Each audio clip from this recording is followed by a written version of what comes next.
Yes, reka ngusuze kandi nongere ngo ikaze ukurikiye hasi 250 nizere yuko umeze neza cyane. Ngewe nitwa Jesse nk'ibisanzwe. Iyi ni update cyangwa se breaking news n'amakuru mashya atugeze aka kanya.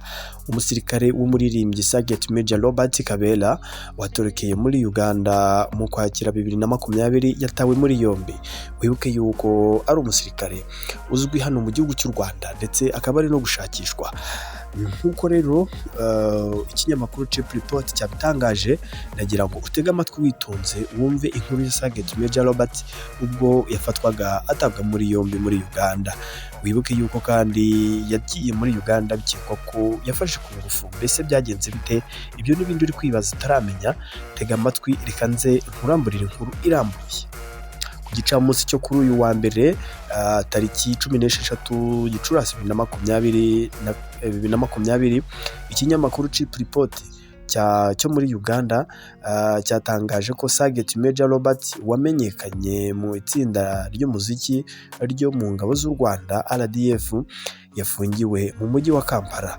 Iki kinyamakuru kivuga ko Sargent Robert Afatiwe yafunzwe nyuma y'uko inzego za gisirikare na polisi zisatse urugo rwe, bikekwa ko atunze imbunda mu buryo bunyuranyije n'amategeko.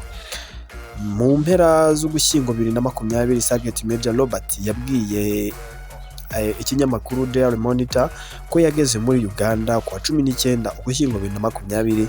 Muri icyo kiganiro nyine yavuze ko yahunganye n'umugore we banyuze mu mugezi wa Kagitumba, basiga abana babo batatu barimo n'uw'amezi 7.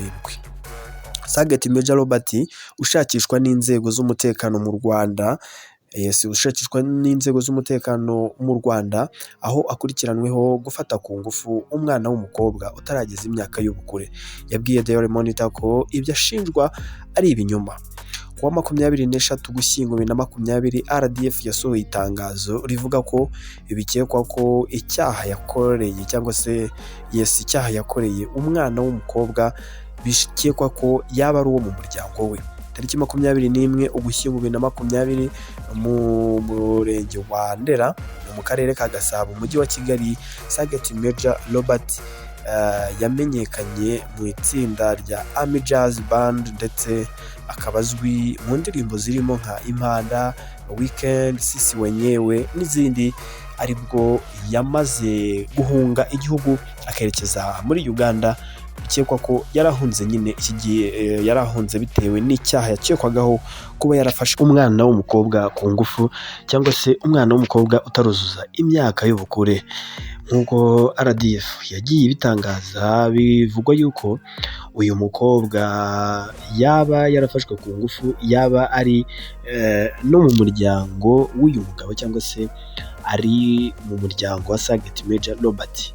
Iki ni icyaha gihanwa n'amategeko kandi ni icyaha gikurikiranwa n'ubutabera. Sargent Robert akimara gukora aya marorerwa cyangwa se akimara kuvuga yuko yaba yafashe ku ngufu umwana w'umukobwa mu muryango we, yahise ahitamo guhunga igihugu yerekeza inzira za Uganda. Ahangaha rero yarari Uganda yamaze gutabwa muri yombi nyuma y'uko inzego z'umutekano ndetse na polisi bisatse urugo rwa Sargent Robert, bikekwa ko yaba atunze imbunda, bikaza kurangira ashyizwe cyangwa se afunzwe.